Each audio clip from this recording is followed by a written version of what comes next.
Le charbon, l'or noir soviétique.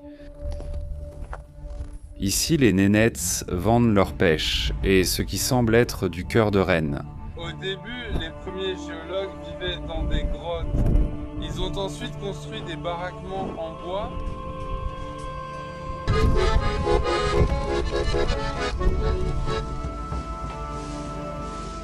À Vorkouta, certains vendent leur appartement pour partir vite. Ils le vendent pour 1 rouble. Bienvenue dans une nouvelle vidéo. Ici, je suis à Vorkouta. Derrière moi, sur le 67e parallèle, comme vous le voyez. Ou, autrement dit, en Arctique russe. Restez dans cette vidéo pour en savoir un peu plus sur cette ville et ses habitants. Ancienne grande ville minière de charbon de l'Union soviétique. Allons-y. Après la découverte par les géologues soviétiques, dans les années 1930 du potentiel du bassin houillé de la rivière Pechora, l'extraction a commencé. Vorkouta fut alors fondé comme petit établissement et centre correctionnel de travail, aussi appelé Goulag ou Vorkoutlag, où étaient détenus des prisonniers et travailleurs soviétiques. Ont ouvert les premières mines, construit des chemins de fer et bâti usines et bâtiments. Dès les années 1960, il a officiellement cessé d'être un centre correctionnel. La ville a prospéré grâce à l'industrie, portée par la forte demande de charbon national. Ainsi, elle est passée d'une colonie d'environ 7000 habitants dans les années 40, à atteindre 120 000 habitants fin des années 80.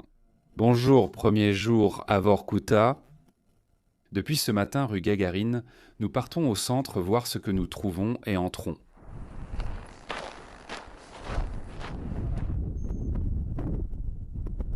Observez l'importance du charbon dans cette ville. Nous trouvons ce monument au centre qui dit « Le charbon, l'or noir de l'Union soviétique ». Et vous pouvez voir les mineurs. Et ici, vous avez une plaque qui reconnaît la valeur de cette ville, signée par Poutine en 2021. Il est écrit quelque chose comme « Pour l'effort important et la contribution des habitants de cette ville ». En vue de la victoire lors de la Grande Guerre patriotique entre 1941 et 1945.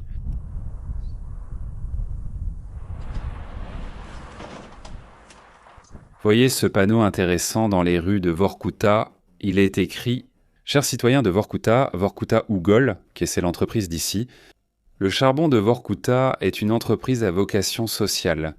L'une de ses priorités est de rendre la ville plus confortable, plus belle et plus moderne. Voilà pourquoi ils ont planté ces petits arbres ici. » Ça me rappelle un peu Norilsk, où se trouvait Nornickel, qui était l'entreprise qui veillait sur la ville, non, qui dirigeait pratiquement la ville. Ici, c'est pareil, juste à plus petite échelle et avec du charbon au lieu du nickel. Voici l'apparence des bâtiments du centre-ville.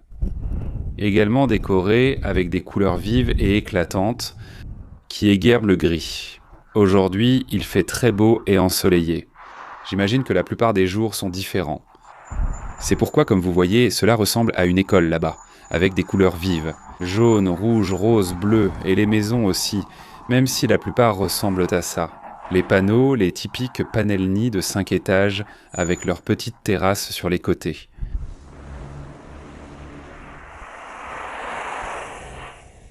Quelle folie. Ils résistent bien au froid. Ils n'ont pas peur. Il y a quelque chose de très attirant là-dedans, hein. C'est incroyable avec les pigeons. Où que tu ailles, comment peut-il y avoir des pigeons dans l'Arctique? Mon Dieu. J'ai regardé ce bâtiment, c'est un des plus grands que j'ai vu à Vorkouta. Un immense bâtiment de 9 ou 10 étages et aussi assez long. La seule chose que je ne vois pas, qu'est-ce qu'il y a écrit ou qu'est-ce qu'il y avait écrit sur cette pancarte, dans ces lettres? Je ne le vois pas bien.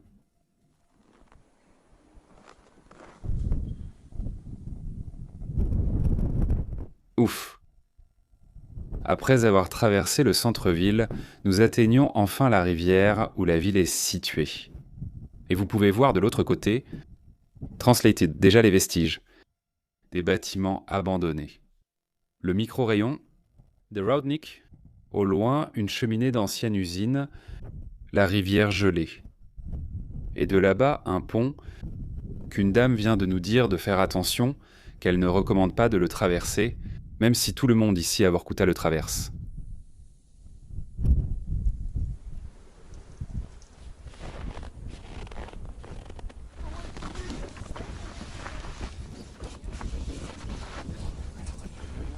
Faites attention. Regardez, ici les gars viennent se reposer. Ce parc est bien, hein? Oui. Quand on était enfant, on jouait sur la place, eux viennent ici, au pont de fer, face aux bâtiments abandonnés. Et vous, qu'est-ce que vous feriez? Difficile décision. Est-ce que vous traverseriez ce pont, qui est plein de trous et glissant? Traverseriez-vous la rivière gelée? Regardez, jetez un coup d'œil. Les motoneiges sur la rivière. Comment les habitants s'amusent-ils? Mais c'est sur une motoneige.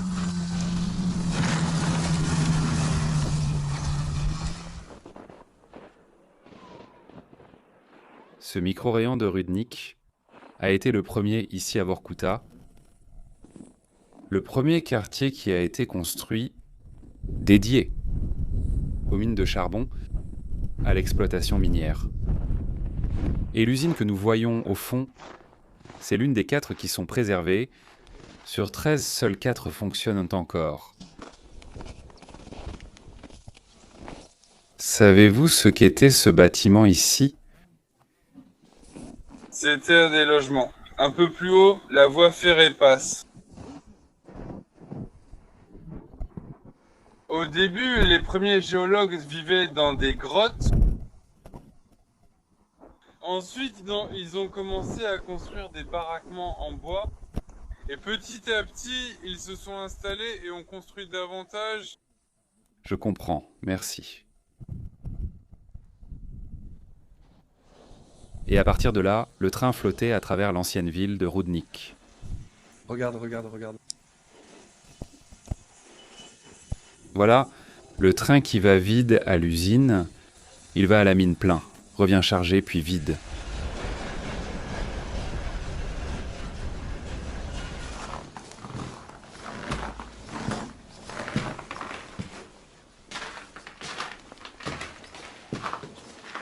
Regarde, je suis presque arrivé. Sur le toit, dernier étage, commençons les escaliers. Pour arriver jusqu'ici, elles sont couvertes de neige. Waouh!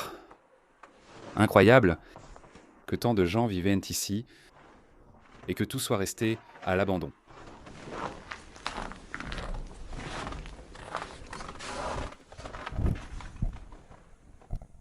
Waouh!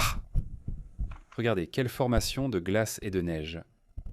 Et ce bâtiment, au fond, devait être administratif, j'imagine, à cause des colonnes, où le palais de la culture avait autrefois cette architecture, ce design.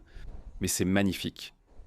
Le reste, ce sont des immeubles résidentiels et pour travailleurs. Quelques bureaux. Il devrait aussi y avoir des écoles.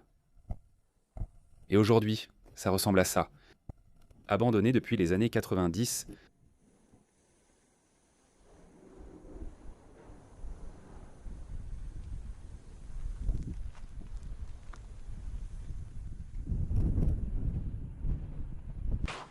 Gros trou dans les escaliers, fais gaffe. Fais attention là.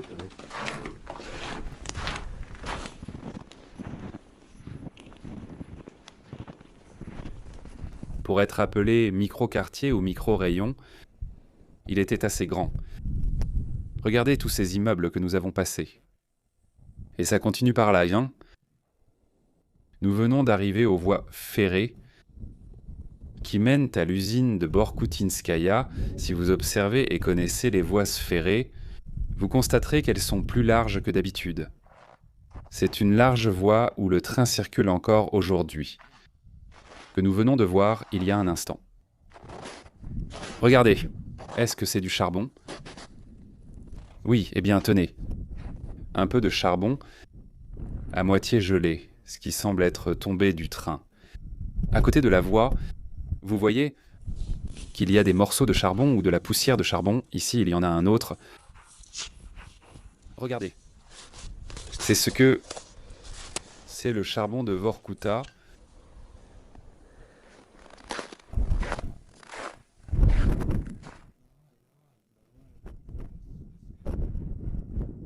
Sans peur. Sans peur, Vesestraja. Bessestraya. Valéjal, selon Nagarin. Valéjal, qu'est-ce que Valéjal? Valéjal, allons-y.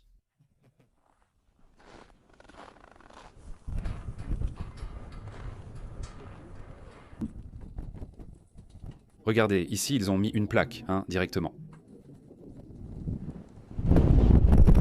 Mon Dieu. Il y a une partie là-bas où il faut aller, comme si on faisait de l'équilibre. Là où c'est, fais attention Rama,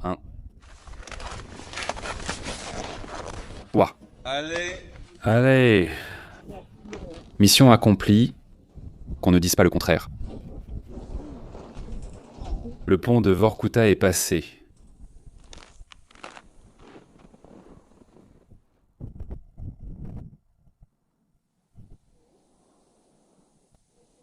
Au centre de Vorkuta, vous pouvez vous retrouver.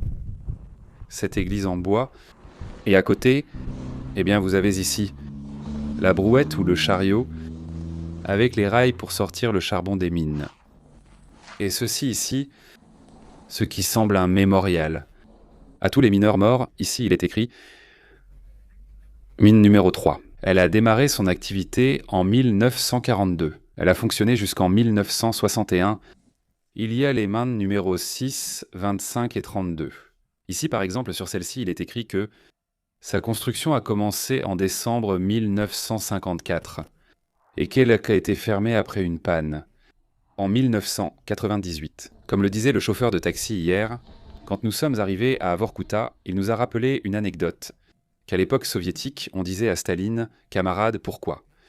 Les membres du Politburo gagnent moins que les mineurs de Vorkuta. » Et il lui a répondu. Pour les faire taire, il a dit « Il n'y a pas de place libre au Politburo dans les mines. » Comme « Allez, si tu veux gagner plus, va travailler là-bas. Tu verras ce que c'est que travailler. » Le travail des mineurs, c'est un travail dur, et toutes ces tombes et ces victimes en témoignent. Ce que dit Rama, c'est que celles-ci, ce sont les mines qui restent actives, les 4. Voici le train, regarde, en fait, il y a le train ici que nous avons vu, parce que c'est Vorkutinskaya, c'est l'usine que nous avons vue, et les 3 autres, qui sont Komsomolskaya. Juniaginsky, la voici, on voit le charbon et les machines à l'œuvre. Et Zapoliarnaya. Regarde combien il y en avait avant qui ne fonctionnent plus. Oui, hallucinant. Je ne comprends pas ça. Les entreprises fermées santé sont indiquées. Celles en rouge sont les entreprises ou usines ouvertes. Voici les mines fermées et ouvertes. Beaucoup sont encore actives. Oui. En rouge avec le marteau, non, la pioche, oui. Les entreprises ouvertes. Mais regardez combien il y en avait dans le cercle. Celui-ci, non, c'est un cercle. Avec la rivière Vorkuta.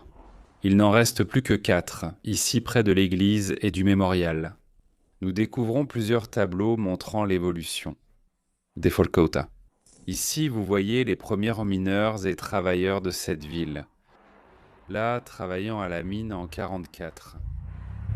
Avec les mains, en train de casser le charbon et de le sortir. Et celles-ci sont, par exemple, quelques-unes des décorations qu'ils avaient ici. Bon, ici il est écrit « Notre cause était juste, nous avons gagné ». Je ne sais pas si c'est Staline. Oui, on dirait bien que oui. Et ensuite, vous pouvez voir plus d'images des différentes décennies tout au long du XXe siècle. Regardez comment cette ville minière a évolué. Plus de décorations pour mineurs. Gloire. Aux mineurs ou à la gloire minière, ici les mineurs déjà, dans les années 60, à l'apogée de la ville, c'est alors que le plus de gens sont venus s'installer ici. Entre 100 et 120 000 personnes, si je ne me trompe pas, sont venus vivre ici et maintenant, il y en a à peine 60 à 70 000. Regardez ce qui est écrit. Vorkuta c'était et sera, et celui qui a été ici ne l'oubliera pas.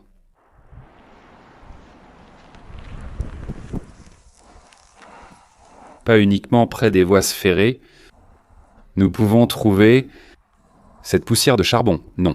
On dirait qu'ici, dans le centre de Vorkuta, on le voit aussi en y prêtant attention. C'est plus noir, plus gris à cause de ce qui ressemble à du charbon. Vous voyez, ça lui donne une touche comme ça.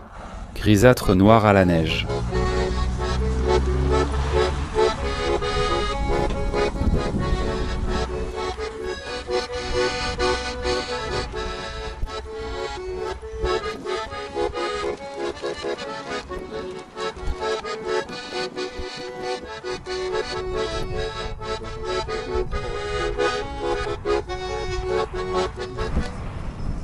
fait -15. C'est écrit là, maintenant. Regarde, regarde, regarde, regarde. Rama me dit que les températures ont baissé. Il fait -15 actuellement, vous voyez?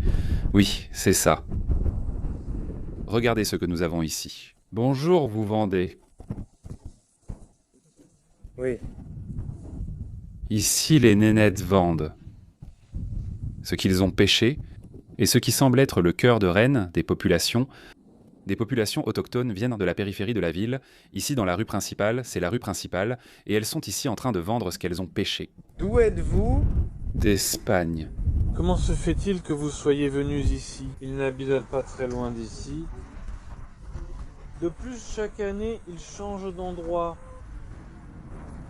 Ils parlent russe, mais pas très bien, avec un accent.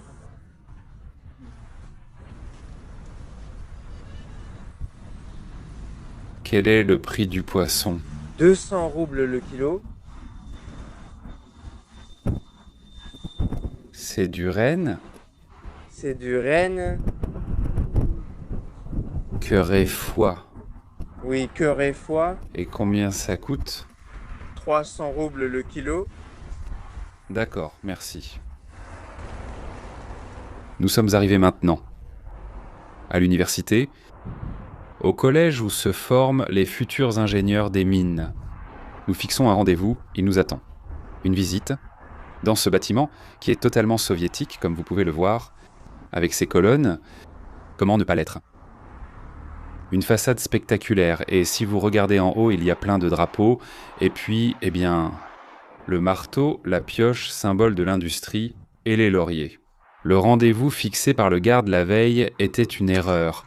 Nous n'avons donc pas pu voir la reconstitution des mines, et les tunnels que l'université conserve, servant aussi de lieu d'étude.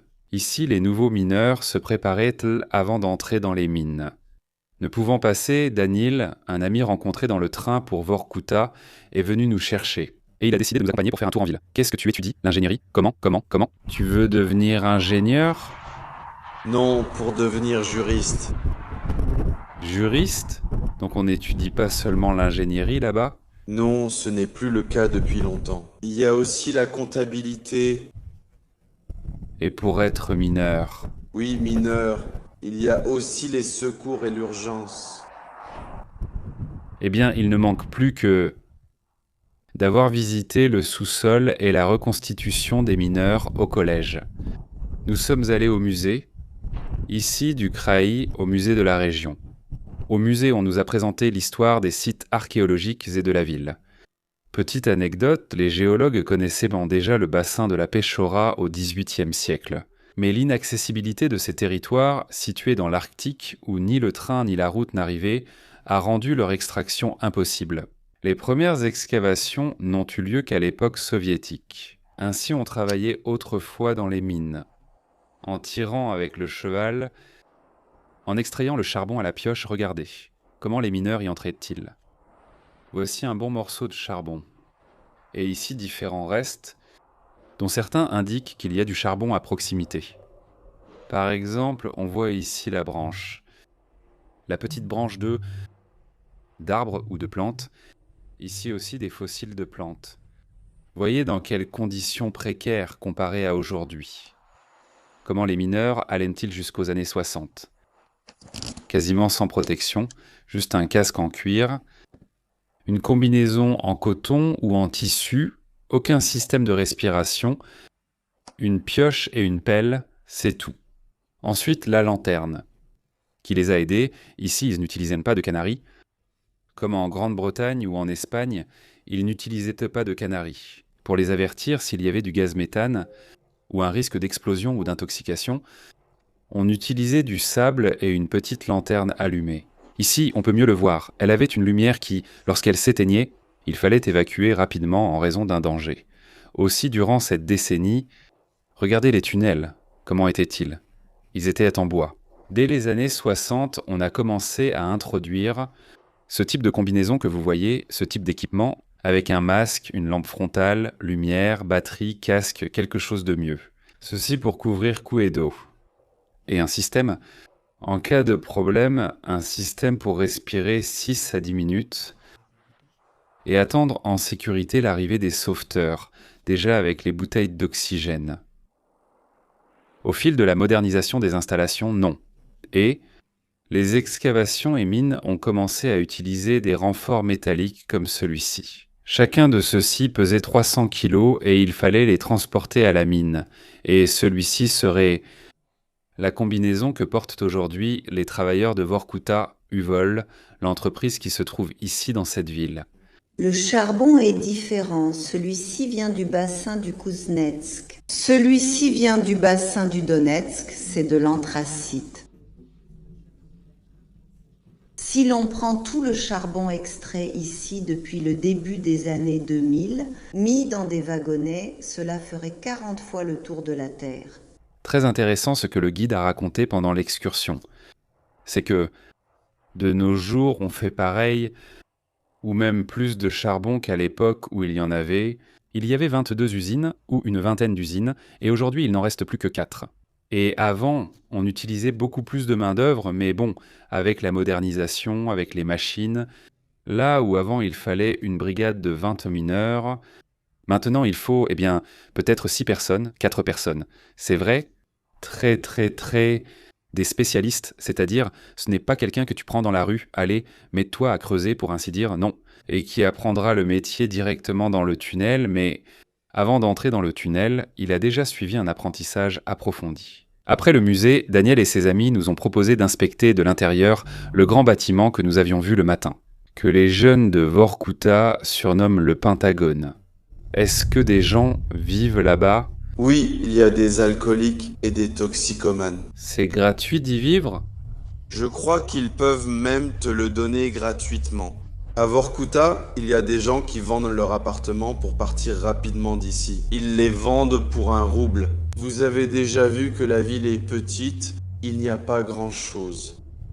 Pour ne pas avoir à payer de facture, les gens vendent leur appartement, ils le donnent. On va entrer, je préviens que ça sent mauvais.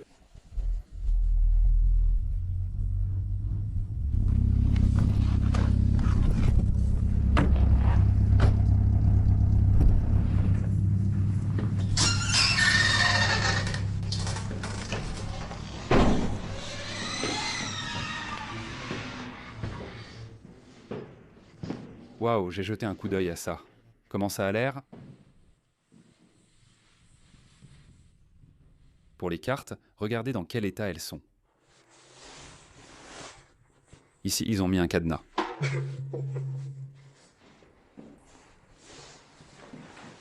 Et ici, les gens vivent. Qu'est-ce que c'est ? C'est pour les ordures. Combien de personnes vivent ici?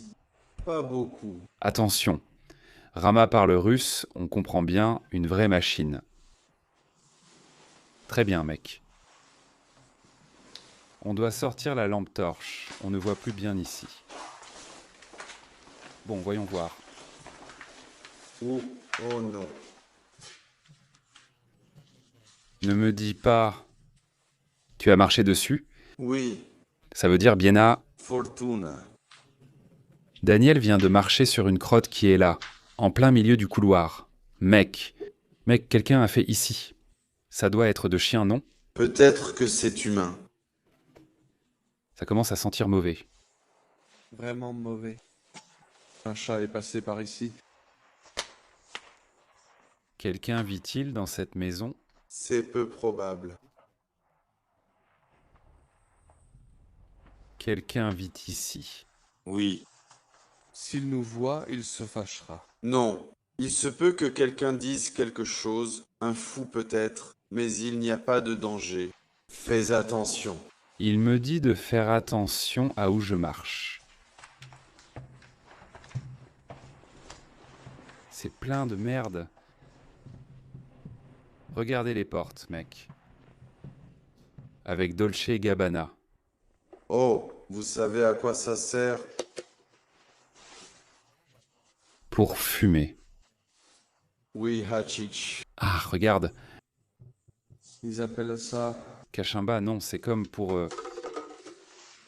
C'est comme une kachimba ou un narguilé improvisé que les gens utilisent. Nous, on appelle ça boulik. Ici, ce sont des personnes âgées ou des jeunes qui vivent. Il y a des personnes de tous âges. Ici, au moins, il y a de la lumière. Oui, Regardez les vitres cassées là-bas.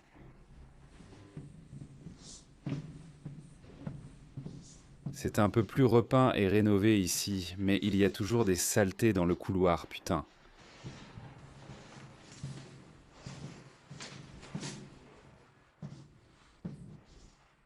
Regardez, c'est aussi un appartement. Et ici, ils ont inventé cette porte ici et ils ont séparé. Voilà, comme cette partie dans d'autres maisons. Et là, oui, là, il y a des gens qui vivent. Les maisons ici sont-elles en bon état? Regarde, quelqu'un s'est essuyé les fesses, puis il a laissé la merde ici. Regardez, hein? Quel couloir.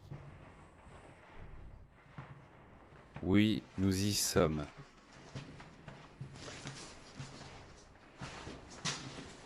Y a-t-il beaucoup de bâtiments comme celui-ci à Vorkuta ou seulement celui-ci? seulement celui-ci. Il peut y en avoir un autre, mais celui-ci est le plus grand. Et avant, qu'était-ce que ce bâtiment? C'était des appartements pour les mineurs. Regarde où ils jettent les ordures, ici au Pentagone. Personne ne la ramasse, elle reste ici, d'accord? Oui, toutes les maisons à Vorkuta ne sont pas comme ça. Bien sûr, je comprends.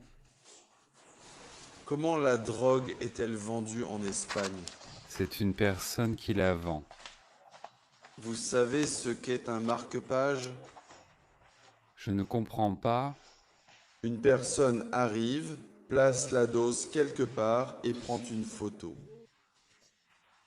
Il est possible qu'il y en ait beaucoup ici. Ils le mettent là, caché, d'accord? Et la personne lui fait un virement. Oui, il lui transfère l'argent et l'autre lui envoie la photo. Waouh, vous n'imaginez pas à quel point c'est grand, hein? C'est l'un des plus grands bâtiments qu'on ait vu aujourd'hui, c'est sûr. Ça pourrait parfaitement être un décor de film d'horreur.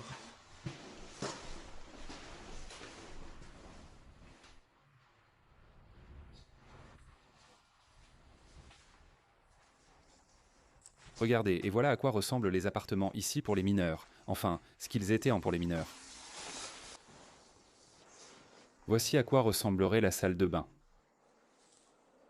C'est abandonné, mais vous voyez le miroir, les canalisations, les carreaux. Ici, tout de suite, à gauche, tu as le salon, la chambre et la salle à manger. L'appartement, assez petit, convenait à une ou deux personnes ou une petite famille. Ici, près de la salle de bain, se trouvait la porte d'entrée depuis le couloir à côté de la salle de bain et du salon-chambre. Déjà la cuisine et c'est tout. C'était l'appartement typique pour les mineurs de Vorkuta.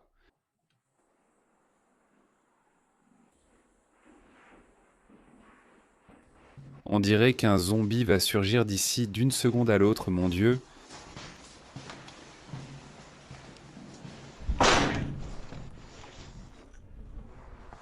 Voici à nouveau l'immeuble où nous étions, comme je l'ai dit. Il est énorme. 10 étages. Qu'est-ce qui était écrit là-haut? Gloire aux conquérants de l'Arctique. Le Pentagone.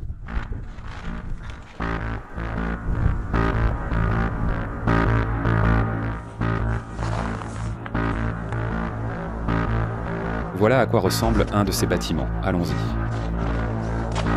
Waouh, café de Moscou, qualité suprême.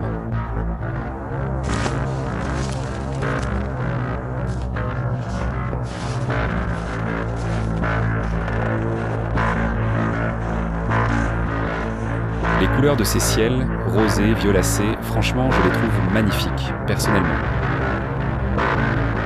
Ici, avant, se trouvait Iosif Staline.